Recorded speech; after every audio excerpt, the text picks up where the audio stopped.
Students discuss करेंगे helium neon laser को। असल में हम देखेंगे कि हीलियम और नियॉन को इस्तेमाल करते हुए हम किस तरह से लेज़र प्रोड्यूस कर सकते हैं। तो यहाँ पे जो हम लेज़र प्रोड्यूस करने के लिए जो मटेरियल इस्तेमाल करते हैं वो गैसेस करते हैं, गैसेस जो कि हमारे पास हीलियम और नियॉन है। हीलियम को मैं उसके सिंबल He से रिप्रेजेंट कर रहा हूँ और नियॉन Ne।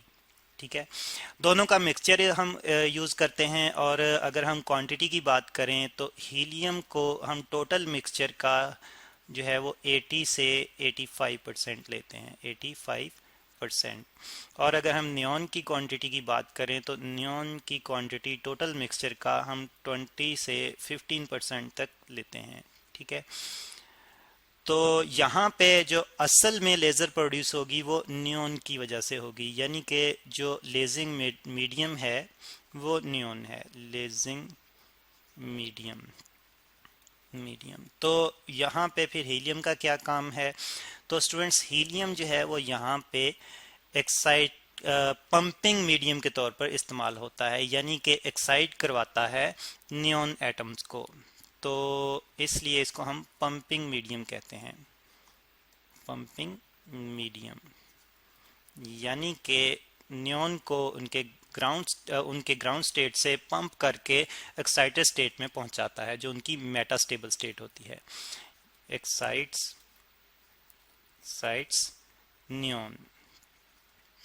और फिर हम देखते हैं कि अगर हम सिर्फ नियॉन को यूज़ करें, अगर हम सिर्फ इसी को अकेले नियॉन को इस्तेमाल करें तो हमें जो आउटपुट मिलती है, आउटपुट फ़र्ज़ करें कि वो हमें 1 मिलती है, तो उसके मुकाबले में अगर हम नियॉन के साथ में हीलियम को भी इस्तेमाल करें तो तब हमें जो आउटपुट मिलेगी वो 200 टाइम्स ज़्यादा होगी, 200 टाइम्स। ठीक है, यानी कि 200 गुना ज़्यादा जो है वो लेज़र एक्शन जो है वो होगा अगर हम नियॉन के साथ हीलियम भी इस्तेमाल करें।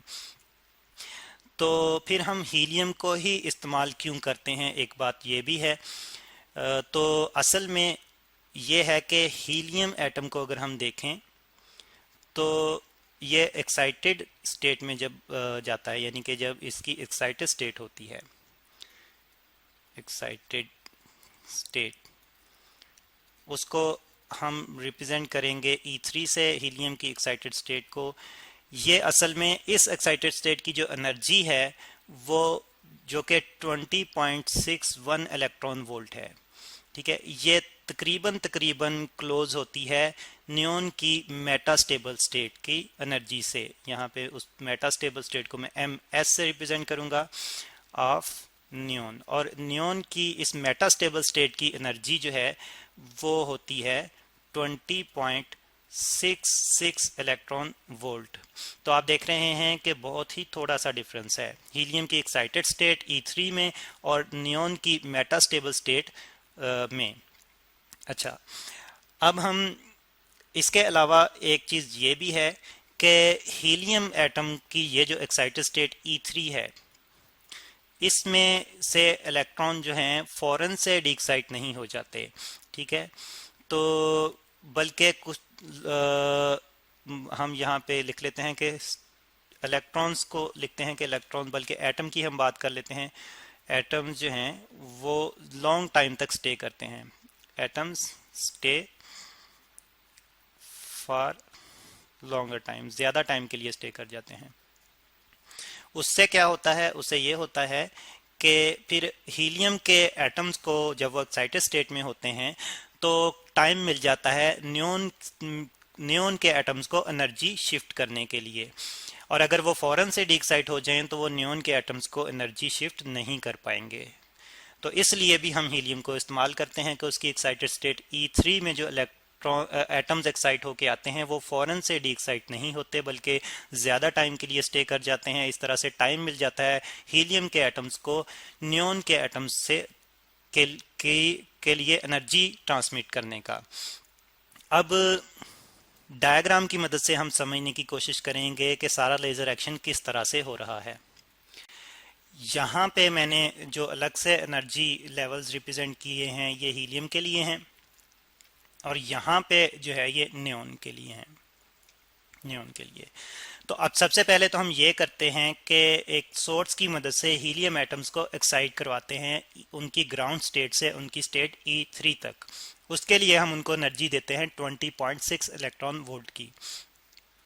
और एक्साइटेशन सोर्स जो हम इस्तेमाल करते हैं हीलियम को एक्साइट करवाने के लिए, वो हम इस्तेमाल करते हैं large DC potential difference. DC potential difference हम अप्लाई करते हैं काफ़ी ज़्यादा अमाउंट में, जो हीलियम के एटम को एनर्जी प्रोवाइड करता है कि वो E1 से E3 में चले जाएं। अच्छा, अब ये एटम्स हीलियम के जो E3 में आ चुके हैं, ये काफ़ी देर तक यहाँ पे स्टे करेंगे और यहाँ पे रहते हुए, एक्साइटेड स्टेट में रहते हुए वो टकराएंगे नियॉन्स के एटम्स के साथ। जब वो नियॉन्स के एटम्स के साथ टकराएंगे तो एक तो वो एक्साइटेशन एनर्जी जो कि उनके पास है 20.61 इलेक्ट्रॉन वोल्ट, ये शिफ्ट करेंगे। प्लस इसके साथ साथ वो क्योंकि मूव भी कर रहे हैं तो कुछ एनर्जी उनके पास काइनेटिक फॉर्म में भी है, उसमें से भी वो कुछ पार्ट जो है वो शिफ्ट करेंगे, जो कि होगा 0.5 इलेक्ट्रॉन वोल्ट का। सॉरी, ये होगा 0.05 इलेक्ट्रॉन वोल्ट का, 0.05 इलेक्ट्रॉन वोल्ट। तो इस तरह से नियॉन एटम को टोटल एनर्जी जो मिलेगी वो 20.66 इलेक्ट्रॉन वोल्ट मिल जाएगी, जो उनकी मेटा स्टेबल स्टेट की एनर्जी है। तो इस तरह से नियॉन एटम जो हैं वो हीलियम से उनकी एक्साइटेशन एनर्जी प्लस कुछ काइनेटिक एनर्जी का पार्ट लेकर वो चले जाएंगे अपनी मेटा स्टेबल स्टेट में, और काफ़ी ज़्यादा तादाद में एटम्स जो हैं वो चले जाएंगे। असल में पॉपुलेशन इन्वर्जन जो है वो हीलियम को इस्तेमाल करते हुए नियॉन की पॉपुलेशन इन्वर्जन जो है वो आसानी से हो जाएगी। अकेले नियॉन को यूज़ करें तो कम तादाद में जो है वो पॉपुलेशन जो है वो इन्वर्ट होगी, लेकिन जब हीलियम को इस्तेमाल करें तो वो ज़्यादा नियॉन एटम्स को एक्साइट करवा देंगे। तो ज़्यादा नियॉन एटम्स जो हैं फिर यहाँ पे पहुँच जाएंगे, और इसकी निस्बत नीचे वाली लेवल में जो हमने E2 रिप्रेजेंट किया हुआ है, इस वाले लेवल में एटम्स की तादाद जो है वो कम होगी। तो इस तरह से पॉपुलेशन इन्वर्ट हो गई, और इस स्टेट को जो ऊपर वाली एक्साइटेड स्टेट है नियॉन की, इसको हम इसकी मेटा स्टेबल स्टेट कहेंगे। अब होगा ये कि यहाँ से कोई एक एटम जो है वो थोड़ी देर बाद डी एक्साइट होगा स्पॉन्टेनियस एमिशन के प्रोसेस की मदद से। तो वो फिर एक फोटोन एमिट करेगा, और वो फोटोन जो है फिर इंटरैक्ट करेगा बाकी एक्साइटेड एटम्स के साथ, नियॉन के बाकी एक्साइटेड एटम्स के साथ। तो फिर स्टिमुलेटेड एमिशन का प्रोसेस स्टार्ट हो जाएगा, यानी कि वो फोटोन जो स्पॉन्टेनियसली जो था वो प्रोड्यूस हुआ था, वो यहाँ पे बाकी एटम्स को स्टिमुलेट करवाएगा कि वो जो है वो यहाँ से एनर्जी लूज करते हुए नीचे वाले लेवल पे आए। जब वो यहाँ से जो है वो एनर्जी लूज करते हुए नीचे वाले लेवल पे आएंगे तो वही एनर्जी जो है वो हमें फोटॉन्स की फॉर्म में मिलेगी। तो फिर होते होते काफ़ी ज़्यादा तादाद में एटम जो है वो डी एक्साइट होंगे स्टिमुलेटेड एमिशन के प्रोसेस को फॉलो करते हुए, और हमें काफ़ी ज़्यादा फोटॉन्स जो है मिल जाएंगे। और स्टिमुलेटेड प्रोसेस है तो इसलिए हमें जो लेज़र लाइट मिलेगी यूनी डायरेक्शनल होगी और कोहेरेंट होगी, यानी कि इन फेज होगी, और इंटेंसिटी भी काफ़ी ज़्यादा होगी, यानी कि काफ़ी ज़्यादा फोटॉन जो है हमें यहाँ पे मिल जाएंगे। अब इसके बाद एटम जो हैं वो नियॉन के स्टेट E2 में आ चुके हैं। अब E2 से E1 यानी कि ग्राउंड स्टेट तक आने के लिए फिर वो एनर्जी मीट करेंगे, लेकिन यहाँ पे कोई लेज़र का एक्शन नहीं होगा, बल्कि लेज़र एक्शन जो है इस स्टेट और E2 स्टेट के दरमियान में ही होगा। और E2 से E1 तक आते हुए क्यों लेज़र एक्शन नहीं होगा, हालांकि एनर्जी यहाँ पे भी मिट हो रही है? तो वजह यह है कि यहाँ पे एटम जो डी एक्साइट होंगे E1 में E2 से, तो वो स्पॉन्टेनियस एमिशन को फॉलो करेंगे, और फिर यहाँ पे पॉपुलेशन इन्वर्जन भी नहीं हो पाएगी। तो स्पॉन्टेनियस एमिशन और पॉपुलेशन इन्वर्जन ना होने की वजह से फिर इन दो लेवल्स के दरमियान में लेज़र एक्शन नहीं होगा।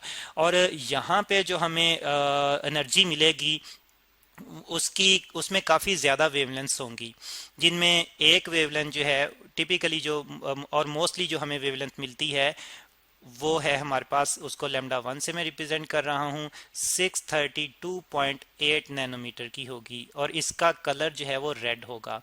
और फिर इसके अलावा एक और वेवलेंथ भी हमें मिल सकती है इस प्रोसेस में, और उसकी वेवलेंथ जो है 543 नैनोमीटर होगी, और इसका कलर जो है वो ग्रीन होगा।